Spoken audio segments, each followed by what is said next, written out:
Hello, everybody, and welcome to a very special follow-up podcast to a previous podcast that me and the best guy ever did about Fate Apocrypha episodes 1 through 3. Mm-hmm. This is a kind of a response to comments, as well as an explanation of why we're not continuing the Fate Apocrypha Every Week series. Right. Which is a multi-layered reason. The biggest reason is that the show turns out is 25 episodes long. Neither of us looked into that. I didn't sign up for that shit. No. Yeah. And also, okay, the thing is, we complained largely about, Fate in general in that podcast, and about, big general issues with the show. There wasn't, a lot of specifics, and that's because I don't think we'll have a lot to say about the show in the specifics each week.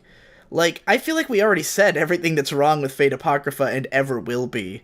There's only so much you can say about just general inadequacy and general lack of interesting things present in a show, you know? Yeah. I mean, with Eromanga Sensei, because people were saying, well, didn't you think that about that show? But that show, it was always surprising because it pulled out so much weird shit. The fact that it was about a guy, sociopathically hunting for his sister's pussy was what made that interesting. And, we managed to find lots of weird quirks about the show. And it was also coherent. Mm-hmm. So it was a lot easier to watch an episode and, easily keep track of everything you just saw and nitpick it down to the core.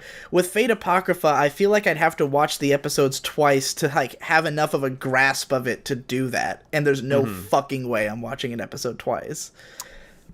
You know what my favorite thing about the comment section was last time? Did you? Yeah. You colossal fool. You colossal fool, how could you not realize Astolfo is a trap? Thank you, Yes. 1,000 commenters for all... By the way, they're all like, oh, I can't wait for Digi to find out that Astolfo is a trap. It's going to be really funny when these guys get that it's a trap. Well, thank you for commenting that, my friend. You have just ruined any chance of that being revealed. Not only hundreds of comments, but also dozens of tweets and comments on Reddit and elsewhere and everywhere. There's basically 4 comments that we got on this video. Yeah. In spite of it saying 1,000 comments, we basically got 4 comments. 5 if you include the people who liked the video, no one who liked the video had much to say. It was always just yeah, keep up the good work. I enjoyed this. I'm a Fate fan, but I agree this show's retarded, you know. There was some of that, yeah, which I was glad to see. But yeah, so okay. We got a few major complaints about this video. This video has for one of my videos, pretty big dislike bar and almost all negative comments. And all of them from Fate fans, about how we fucked up, describing elements of Fate. The vast majority of them were because pretty early into the podcast, and let me tell you, there's nothing worse than when you get something slightly wrong early into a podcast, because that sets people into shit mode. It's it's all it's just gonna be hellfire, you know. Well, let's get into the meat of this thing. We were talking, of course, about the Archer-Lancer fight I referenced, which was actually not Archer and Lancer. It was Lancer and Saber, and and myriad other mistakes I made. Okay, everyone, let me clear this up for you right now. Okay, it's true. I made a mistake. The fight that I was thinking of was actually between Lancer and Saber, and Lancer's spear is not Gungnir, that colossal fool, best guy ever. It is, in fact, Guy Bolg. Guy Bolg. The Gay Bulge. And it is not due to, best guy ever, how foolish of you. How could you think that it was Saber's magical defense stat that prevented the spear from piercing her heart? It was, in fact, her tremendous luck stat that prevented the spear from piercing her heart. Okay, there were comments, guys. Just think about this. All these people, most of the comments were criticizing that mistake. And you know what? Yes, it was a mistake. But just think about this, okay? Even people would say, in the comments, whoa, best guy ever, you said it incorrectly. You see, what happens is it's like the laws of causality are reversed. So the universe has defined that when Saber activates his noble phantasm, Gabolg, it ends with... Don't fuck it up again. What did I say? Saber? Okay, yeah. It's fucking Lancer.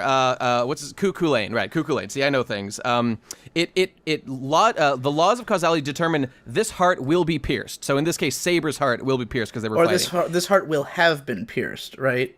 Right, yeah, something along those lines. Which it's one or the other. It doesn't matter. That's the whole thing. But that's and then the universe then defines a way for that to happen. Like it's going to happen. But then after setting that up, I read the fucking novel, guys. After that, even the people in the comments telling me that were then like, but it was just because of Saber's magic luck stat that she was able to get out of it. Just think about that. Think about what you're saying. Like, so many people were just regurgitating what the visual novel had said. Like, all it said was that she's got high luck. That's not an explanation for overcoming the laws of causality that were just set up by the narrative to like define how this weapon works. It's just the stupidest undercutting of their own narrative. It's because Lancer has such a low luck stat and Saber has such a high luck stat. Jesus Christ. Like, guys, you're the whole point. Let's just guys, you're missing the entire point. The point is that doesn't make any fucking sense, all right? It makes zero sense. You cannot define a weapon that way and then say, oh, by the way, there's just a way to beat it. What's even the point of defining it that way? You're missing all of that and just saying like, oh, it wasn't actually, Saber. It wasn't actually Archer. It's actually, you think that's Gungnir? That's fucking Kaibolg. Come on, dude, get your shit together. You're embarrassing yourself. No, you're embarrassing yourself by missing the fucking point, all right? Your shit's retarded and your shit sucks. That's the point.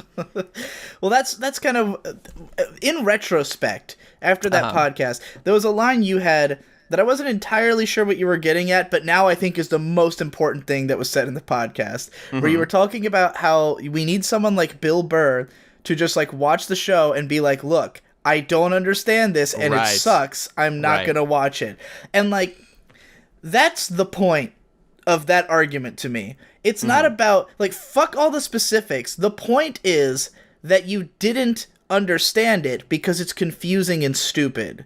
Yeah. You know? Yeah. Like, it is possible to be understood, yes. There are people who understand it because they care and they like the franchise. But to most people, it will come off as dumb and, like, undercut itself. Look, and, guys, okay. You can throw yourself down this rabbit hole, and this is a large thing. All these Fate fans, like, you can throw yourself down the rabbit hole of accepting whatever they tell you happens, and reading through the wiki and internalizing all the specifics of every fucking noble phantasm and every character and all their luck stats and all that bullshit. If there's a logical contradiction there, there's still a logical contradiction there. And if your shit is boring and doesn't make sense, it's still boring and doesn't make sense. I don't care how interested you are in the stat sheets of Fate characters. None of that makes it a good show or makes it a good narrative. Just because you are invested, all right? Because you're into this shit, you find that shit fascinating, even though that's the problem is you. You are excusing all these things, and you're saying, you know what? I don't care about these problems. I just like being in Fate. I like hearing about Fate shit. The problem is you, folks. That's what I'm saying. It's not us. I mean, I'm not going to say that, like, this scenario doesn't make sense, but I think what you were saying is less that it's like, oh, this literally is incoherent narratively, more that the excuse is dumb. Like, what makes the spear interesting is that it reverses causality and makes it so you have to get stabbed. No, okay, tell me, Digi, how did she survive? Like, the Noble Phantasm just does this thing. Did it just not do the thing? I don't understand. It doesn't make any sense. It just doesn't do the thing if your luck's not as good as the other person. Like, that's the dice roll, I guess. But its power is to control fucking causality. Did it just miss? Okay, whatever. You know what? It doesn't... It's I just spend all day. Like, the thing is, like, hearing a spear controls causality, like, sounds fucking awesome, and it should be an absolute. Like, narratively, what would make it interesting is that it is an absolute. This idea that the far more boring and, like, gamey and weird idea of characters have luck stats, which What does that even mean? It means nothing. kind of the moment I lost interest in like learning more about the Fate franchise was when I found out that they have stats that have like rankings and stuff, and I was like, oh, this is Magic the Gathering. This is not a like a story. Like, this is a video game. But yeah, like I just think that. Like that's the kind of shit though that none of these people pay attention to. They just pay attention to like how cool this shit is. Like how cool is it that it's King Arthur? I'm so interested in that. That she's a cute girl. Oh man, 10 out of fucking 10. There's never been a better story than female King Arthur. And meanwhile they're just ignoring all the massive flaws and like the huge expanses of boring fucking dialogue and endless scenes where nothing happens. I mean, some people are interested in the video gamey stuff, and they want it to be like an endless series of rules and shit like that. I mean, granted, there are some people whose response was like to correct what you said and then say, I know it's retarded. You know, those people I have no problem with. Those are the heroes. And there's some people who contradict one another when they're explaining how it works. So one of the biggest problems I have with these comments is that you'll get one comment that's like, Nate, you fucking retard, it works like this. And then the next guy will say, Nate, you fucking retard, it works like this. And it's a completely different thing. And I'm like, well, now you guys can't even keep your story straight. Like, not even Fate fans understand this story. Like, they all think they do, but clearly some of them don't. Someone's got to be wrong about this, you know? It's just... The fact of the matter is that it's a confusing series. You read the damn thing and you can barely understand it. I've seen like 3 seasons of the damn show and I can barely understand it. You know, like I've been inundated with people talking about Fate Forever. And the funny thing is that like I am constantly asking people like, convince me why Fate is interesting. And people will write me up these like page-long things that all sound boring as fuck. The most I've ever been interested in Fate Stay Night, like the most anyone's ever sold me on it, was you telling me about the way it describes the incredible pain that comes from using magic. Oh yeah, which is cool. I do like that. Which I had heard you talked about that with Econ at Anime Expo, so I'd heard your explanation before the podcast. But like, I was like, yeah, that is really cool. This idea that like magic is just searingly painful to use, and that every time he throws a punch, it's destroying his body. But because that as well as just like normally, that as well as just like fighting a magic person who's like super strong, like you're gonna get fucked up. It's all good stuff. It's good stuff. Yeah, and like because it's Shiro who's a madman, he will put up with that pain just because he's completely insane, you know. So yeah, like. I'm sure there are things that make Fate interesting, but like hearing people try to describe it to me, it's always a nightmare. And I just hate the writing style and shit. So yeah, we got told 1,000 times that the trap is a trap. That was comment number 2. Then there was people explaining the Frankenstein thing, and that one I especially got like 1,000 different contradicting explanations of, where some people were saying that like, there's been plenty of other examples, even in the original story, of stuff like this. Other people were saying that, like, the conceit is that the characters actually exist in this version of the world. Like, okay, so get this, dude. Okay, so that's in the original story. There is absolutely a super clear example of this. So as it turns out, okay. So first of all, wrap your mind around this fucking bullshit.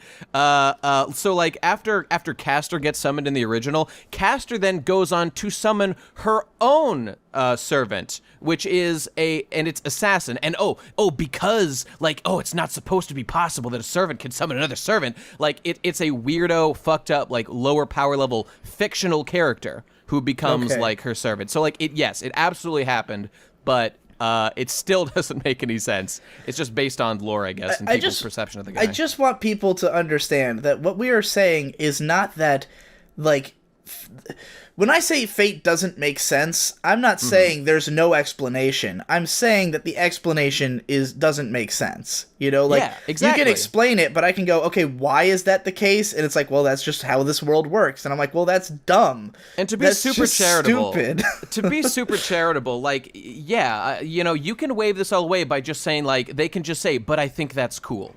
But like, if they think all this shit's if you think it's cool, then what that's can fine. we say? You know? Yeah.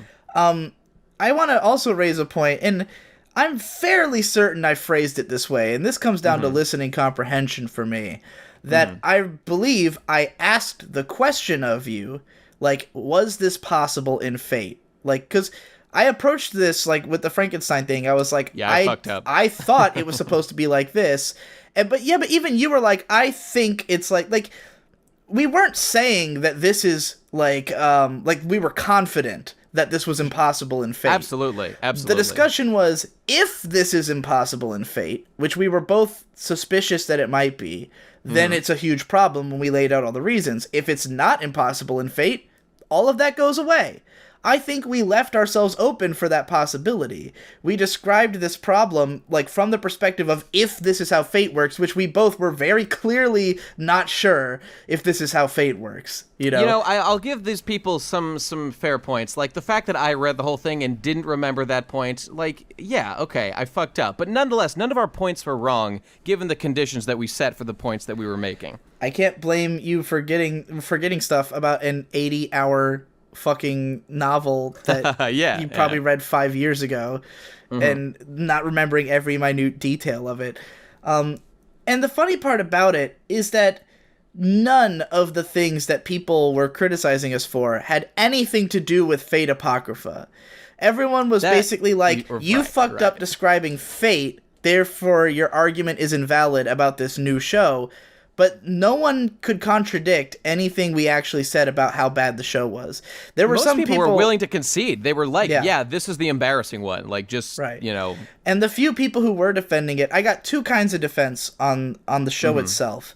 There were people who were saying that, like, we were nitpicking and that these things were not problems or, like, they liked it. Oh, my God, that makes me the most angry. Like, it's like, this is what you do, guys. You just watch a show, expect it to be bad, and find things to criticize. Get the fuck out of here with that shit. Open your goddamn eyes and watch the show. All right, that was the other fucking one. Veil. Accusations that we were like trying to go in and hate it, and like, Digi's got a vendetta against A1 and Fate, so he just it's went an into A1 this picture show. Of course, Digi's gonna hate it.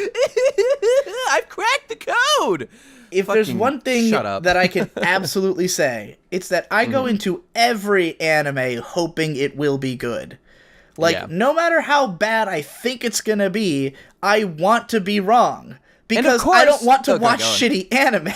I want to click on it and be interesting. Go ahead. And of course, the people making that argument have nothing to say in defense of the actual show. No. They're just like, you're just hating on it, dog. You're just fucking hating on it. Did I like it? I don't want to talk about that. Let's focus on you. We're talking about you right now. I did not respond to any of the comments just correcting us because there was 1,000 of them and, like, you can't address them all. But every time someone said something like that, I just responded like, what do you think is redeeming about this show? Like, what can you possibly think? Because people would be like, you can't, like, this show's not even that bad. How can you possibly hate it that much? And I'm like, what's there to like? Dude, name one thing. I'm telling you, dude. I said it in that last one, and I'll say it endlessly. Here's what they like. They like that there's a cute trap boy. They like cute Frankenstein. They like, I've already seen the fucking waifu threads on A. I mean, what's her face? Joan of Arc has been around for a long time, because the book's been out. But whatever, like, of course, like, that's what they like. They like the cute characters, and they like the superpowers. That's even it. Fucking Econ tried to defend that the trap was cool on Twitter. I was like, what are you doing? Econ, get your shit together, dude. But and like there was like one guy who answered and he was just like, well, it's kind of entertaining and it's got decent animation and directing. And I was like, directing? No, directing? What? It's got like some of the worst directing I've ever like.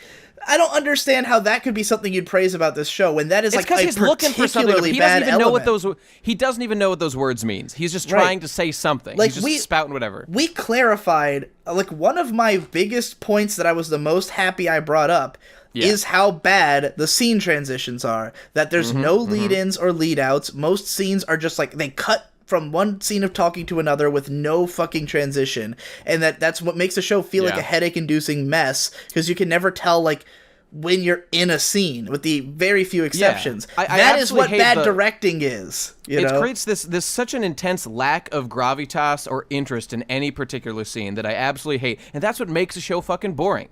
Fate Zero had like so much gravitas to everything that happened. Like, which is what the best thing about the show. It's extremely well directed. Exactly. I think Yeah, Aoki is a generally good director. Works with some shitty scripts sometimes, but like even something like Alden Noah Zero, which I think is a terrible show, like there are scenes that feel epic just because he can do that. You know, it's a thing the guy knows how to do. This show looks like a flat line, and nothing grabs you, nothing brings you in. And here's another thing I want to say that okay. People can accuse us of like nitpicking, bringing up stuff that doesn't matter, the Fate franchise, whatever. There were only 3 like complaints I had that were really important, and they were very easy to say. The character designs are shit. Yep. Like the show, like generally the show looks like ass. That's one thing. The show looks like ass. It's boring and confusing, and it's badly directed, and like that's all that really matters. That is enough to make it a 1 out of 10. All the other stuff, like, okay, if a nitpick takes longer to, like, describe, it's only because it's so specific that we have to, like, really go on for a bit to, like, make the point about it. A broad statement like all the character designs suck, you know, like, I guess we could have gone into detail about every single one. We did go into detail about Siegfried, but, like, you know, that's the biggest point. That's the biggest thing, is like, it looks terrible. And I can say those 3 words, and that is deeper than all the stuff we said about Fate. None of the stuff we brought up about Fate was that big a deal. Those were just like minor things, like, hey, if this is true, this doesn't make any sense, and like, let's go into why that is the case. But like, that means nothing compared to the characters all look like shit, you know? And I feel like people have this weird, like, conflation of like the amount of time you spend talking about a thing is how important that thing is, but that's not the case. Like, you know, sometimes it's like with technical details. To explain something technical, you have to go into technical terminology, but to say it sucks, you just have to say it sucks, and the whole show sucks. You know, there is the whole problem here. Okay, so of course there's the Fate fanboys. We really can't do anything about that. They will defend it just because that's their team and they have to fight for their team. But there is another legion of people out there who perhaps we could reach, who are just watching the show differently from how we're watching it. And I think I don't know, I feel like maybe like Econ's point is kind of coming from this position, and there's some people out there who just want to find the good things in a show. Like, they'll watch whatever show, and they'll just find something good about it, and then they'll latch onto it. I mean, maybe because they've invested the time in watching it, and so they want to defend that they spend their time doing it. I don't know. But then, like, now they're just going to defend it because they got some amount of joy out of it, even though... Right. Compared to the rest of the field, which is what we're doing, we're comparing this to, like, media in general, as it sucks. These people are saying, no, there was something good about it, so, you know, step off. You're being too mean about this thing I kind of liked. There was a lot of people who were upset that I said the show was worse than the Asterisk War. And the basis of me saying that, because the way I judge media... I don't look at it as like, oh, art gets a 10. Like, this show has better art than the Asterisk War, so it must be a better show if everything else was a 0 and it had better art than the Asterisk War, then it's a better show. Like, that's the also, kind of logic. I bet most of those people did not watch the Asterisk War. Probably not. So, but the thing is that the Asterisk War was, while largely not that coherent, it was easier to watch than this, because the Asterisk War was it was a flat line, but I could like passively leave it on and still get what was happening. I understood the characters, like, at least what they were doing. I won't say I understood their motivations, because most of them had none, but like I at least comprehended literally what they were doing. Like, these two characters are fighting. I don't really know why. I don't really know, like, what they can do. The fight is terrible, but I understand these two characters are fighting. You know, and in Fate Apocrypha, there are scenes that I literally am not sure what's happening, and it's headache-inducing to see that. To sit through a show where, like, not only is nothing entertaining, but a lot of it I don't even really know what it is. And that's why I rank it even worse than the Asterisk War. And also, Asterisk War has, like, a couple, maybe tiny sparks of life. The ED is good of the Asterisk War. You know, Fate Apocrypha has nothing. It has nothing that jumped out at me, nothing that grabbed me, except for, like, one line of dialogue in episode 2 that I thought was okay, you know? Like, it was just miserable for me. So, like, I don't care if the show might be on some technical level better than the Asterisk War. It was even less enjoyable. Therefore, it is a worse show by my metric. That's fair metric. Yeah. Well, shit, man. I think we pretty much covered everything. What else is there to say? Hopefully these people understand where we're at least coming from with our points. I really think it's an issue of these people are not thinking the same way we're thinking. They're not using the same standard, as well as there's tons of fanboys who will just defend whatever. Now, as for us dropping the series, like, part of it, because with Eromanga Sensei every week, it was a perfect storm of elements that made it a really successful and great show for us. Because the show was fun to make fun of. Like, absolutely. It was at times abhorrent to watch, but it had so much that we could talk about that was fun to make fun of, that it was really fun to do the podcasts. They got great views and great reactions. The commenters loved them. Those videos were really successful and popular, and it was a fun, communication with the audience. I actually feel guilty about how good that turned out, because I really want that show to be buried alive and never discussed again. But the show was good. With Fate Apocrypha, first of all, it is more painful to watch than Eromanga Sensei because I don't really understand it. And therefore, I don't have as much to say about it. Again, we rambled a lot about Fate in general. Like, think about it. We covered 3 episodes in 1 hour. So that's 20 minutes an episode, which is way less than we ever got out of Eromanga Sensei. Absolutely right.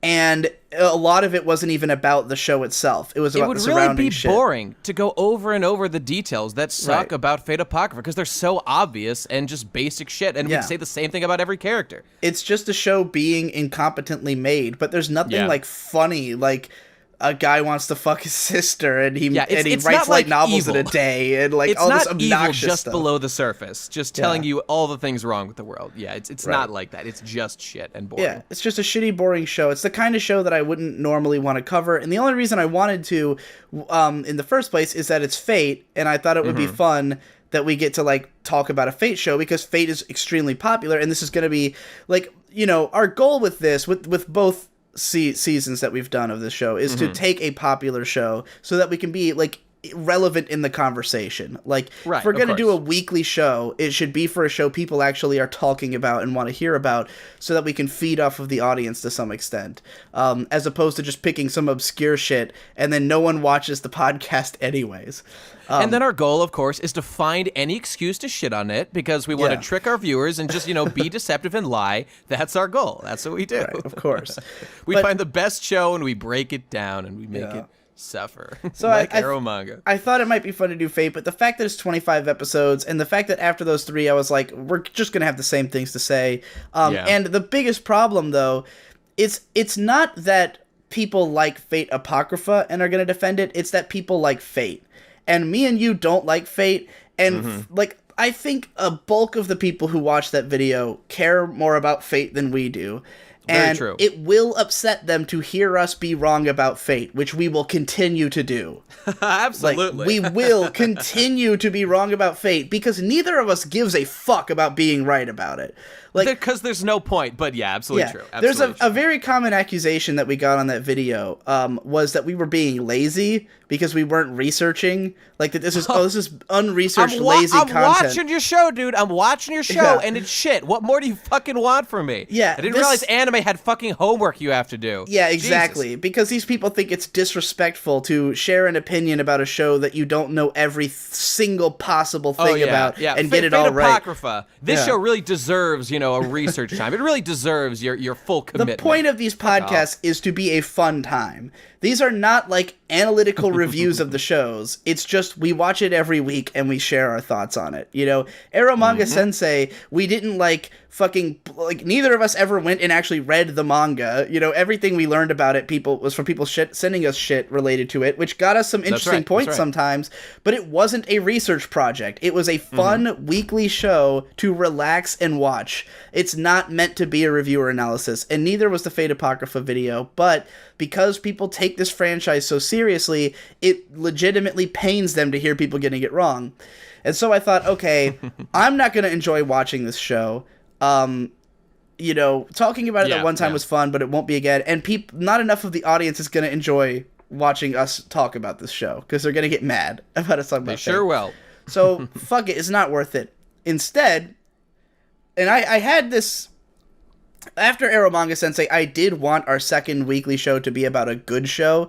The problem is that none of the new popular shows were good shows. Like, I was really hoping Kakegurui would be a great show, because it had, like, it's the most popular of the season, and I was hearing some people liked it, you know, so... I love what's it, like, death game stuff. I love that kind of stuff. Too bad. It's not even a death game show, but... Well, you know, like, your life's on the line, you're gambling, and it's games. It's close enough, whatever. It's like a live game, kind of. Like, imagine if it had just, like, actually been as good as Kaiji.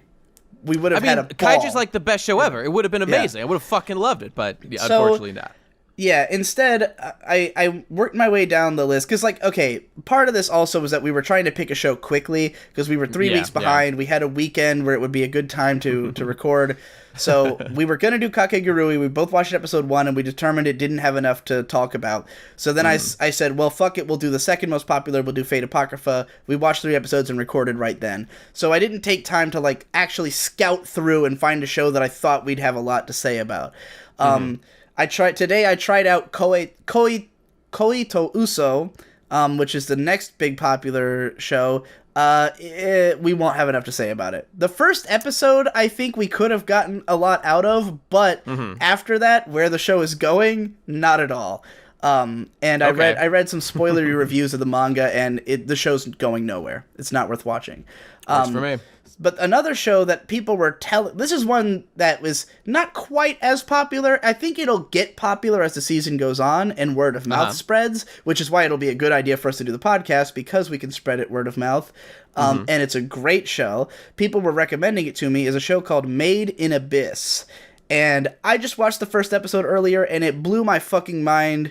I thought it was awesome. Well, shit, dude. I would love to do something like with a Rakugo Shinju type show, like that nobody fucking knew was good, and then we give it exposure. This one's already a lot bigger than Rakugo was at the time. Like, really? Okay. It's not going to be like a small time show, but it's not the biggest of the season, you know. But I think it'll rise up, and because it's got like a video game world kind of thing, but a very distinctive one. And the best part is that while the first episode is amazing, this show could go in any direction. Like, it could turn out to be a complete train wreck. And from what I've been hearing about the manga, it does go in a weird direction. No one's really said if it gets good or bad. I get the impression that it gets really dark. But yeah, it could go anywhere. So, like, I would love to have a show that we start off, like, really legit excited about that maybe turns to complete shit. And then everybody can see how not every time we rag on a show is it because we go into a show expecting to hate it. Very true. You know, we'll find out. That would be a very exciting. There's 3 episodes out, so we got to watch those. We'll probably post it up tomorrow. Yeah, I mean, the first episode from me, like a strong 9. I thought it was incredible. So damn. Yeah. Damn, that's pretty fucking good. That's like actually pretty goddamn high, goddamn it. It's okay, I'll my check that shit second out. favorite. Well, it's like tied with Maid Dragon for my favorite opener of the season. But in terms of like, this is a more story show, so I'd say it was a good hype story show starter. Ooh, I love me a good story. Yeah, I'm excited. I'm excited. Well, there it is. I guess we're all caught up. Yep. Go fuck yourself, Fate fans. Eat a dick and die. If you like Fate, just end. Yeah, just kill yourself. Like, we don't respect your life. That's true. Look, this is 100%. There's no sarcasm or irony in what I'm saying. I'm not making a joke. I'm not being, like, insincere, as I am wont to do, as you all know. If you are a Fate fan, you should choke on a cock until you die. That's what I honestly believe in my heart of hearts. I hate Fate more than anything else in the world. I haven't liked a single entry in the whole series ever. If you've heard otherwise, it's a lie. If you've seen the 9 that I gave Fate Zero on Mal, it's a lie. I've always hated Fate, and I hope it all burns in hell. And by the way, I got all that shit wrong on purpose to piss you guys off, so there you go. High five. High five. There you go. That's it. All right, we're done. Stop.